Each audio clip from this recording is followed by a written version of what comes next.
રામ રામ મિત્રો, સ્વાગત છે તમારું આદિરાષ્ટ્ર ભારત ચેનલ પર। આશા રાખું છું બધા મજામાં જ હશો।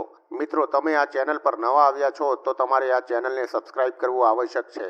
તમારા સબસ્ક્રાઇબ કરવાથી મારા ઉત્સાહમાં વધારો થાય છે, તો કૃપયા ચેનલને સબસ્ક્રાઇબ અવશ્ય કરો।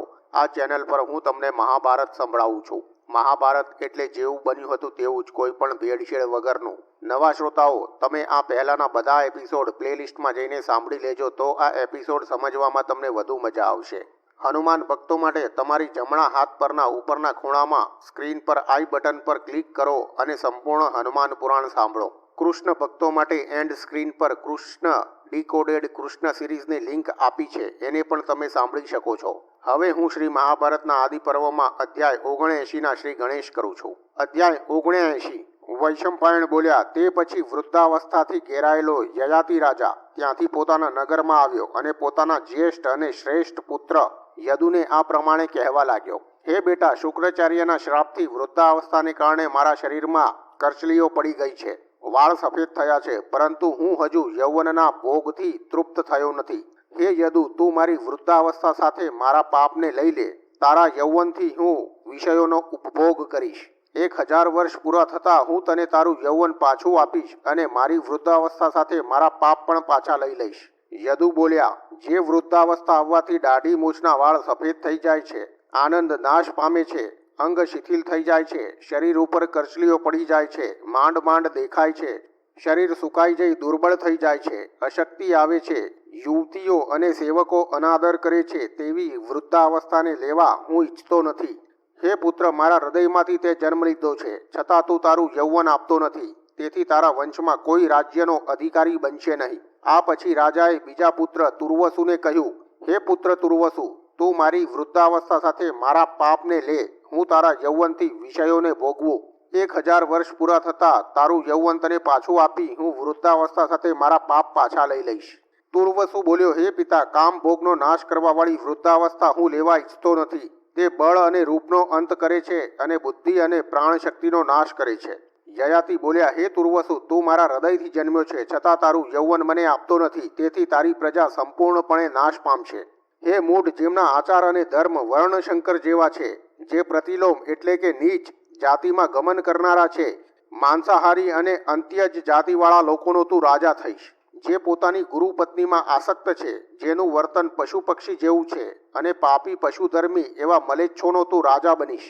વૈશંપાયણ બોલ્યા, યયાતિએ પોતાના પુત્ર તુર્વસુને આ પ્રમાણે શાપ આપીને શર્મિષ્ઠાના પુત્ર દ્રુહુને કહ્યું, હે દ્રુહુ, તું 1000 વર્ષ માટે મારા રંગ અને રૂપનો નાશ કરનાર વૃદ્ધાવસ્થાને લઈ તારું યૌવન મને આપ।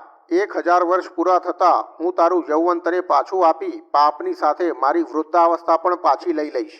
દ્રુહુ બોલ્યો, પિતાજી, વૃદ્ધાવસ્થા પ્રાપ્ત કરીને જીર્ણ શરીરથી ઘોડા, રથ, હાથી, સ્ત્રી વગેરેનો ઉપભોગ થઈ શકતો નથી, તેની વાણી લથડે છે, તેથી હું વૃદ્ધાવસ્થા ઈચ્છતો નથી। યયાતિ બોલ્યા, દ્રુહુ, તું મારા હૃદયથી ઉત્પન્ન થયો છે, છતાં તારું યૌવન મને આપતો નથી, તેથી તારી પ્રિય ઈચ્છા કદી પૂર્ણ થશે નહીં।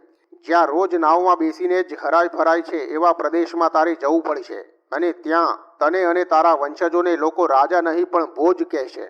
પછી યયાતિ અનુ નામના પુત્રને કહેવા લાગ્યા, હે અનુ, તું પાપ સહિત મારી વૃદ્ધાવસ્થા લે અને હું તારા યૌવનથી 1000 વર્ષ વિષયો ભોગવું। અનુ બોલ્યો, પિતાજી, વૃદ્ધ માણસ બાળકની જેમ ક વખતે ભોજન કરે છે, અપવિત્ર રહે છે, યોગ્ય સમયે અગ્નિમાં હોમ આપી શકતો નથી, માટે આવી વૃદ્ધાવસ્થા હું લેવા ઈચ્છતો નથી। યયાતિ બોલ્યા, તું મારા હૃદયથી જન્મ લઈને મને તારું યૌવન આપતો નથી, તેથી તને તારા વૃદ્ધાવસ્થાના બધા દોષો પ્રાપ્ત થશે। હે અનુ, તારી પ્રજા યુવાન બનતા જ મૃત્યુ પામશે અને તું પણ વૃદ્ધ જેવો થઈ અગ્નિહોત્ર કર્મોનો ત્યાગ કરીશ। ત્યાર પછી રાજાએ પુત્ર પુરુને કહ્યું, હે પુરુ, તું મારો પ્રિય પુત્ર છે, ગુણોમાં તું શ્રેષ્ઠ થઈશ। વૃદ્ધાવસ્થાએ મને ઘેરી લીધો છે, શરીર ઉપર કરચલીઓ પડી છે, માથાના વાળ સફેદ થયા છે, શુક્રાચાર્યના શાપથી મારી આ દશા થઈ છે, હજી હું યૌવન સુખથી તૃપ્ત થયો નથી। હે પુરુ, તું મારા પાપ સાથે વૃદ્ધાવસ્થા લે અને હું તારા યૌવન સાથે કેટલોક કાળ વિષયોનો ઉપભોગ કરું। 1000 વર્ષ પૂરા થતાં હું તારું યૌવન તને પાછું આપીશ અને પાપ સાથે મારી વૃદ્ધાવસ્થા પાછી લઈશ। વૈશંપાયણ બોલ્યા, પિતાની વાત સાંભળીને પુરુએ વિનયપૂર્વક પિતાને જવાબ આપ્યો કે, હે મહારાજ, તમે જે આદેશ આપી રહ્યા છો એનું પાલન હું કરીશ। વૈશંપાયણ બોલ્યા. પિતાની વાત સાંભળીને પુરુએ વિનયપૂર્વક પિતાને જવાબ આપ્યો કે હે મહારાજ, તમે જે આદેશ આપી રહ્યા છો એનું પાલન હું કરીશ. હે મહારાજ, હું તમારા પાપ સાથે વૃદ્ધાવસ્થા લઈશ. આપ મારું યૌવન લો અને ઈચ્છિત વિષયોને ભોગવો. હું આપની અવસ્થા અને રૂપ લઈને વૃદ્ધ બનીને તથા આપને યૌવન આપીને તમારી આજ્ઞા પ્રમાણે કાર્ય કરીશ. યયાતિ બોલ્યા.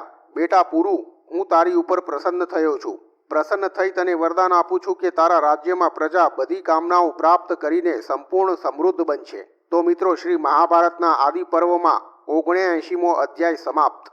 આશા રાખું છું કે તમને આ અધ્યાય ગમ્યો હશે. આવતીકાલે તમારા માટે લઈને આવી જઈશ મહાભારતનો 80મો અધ્યાય.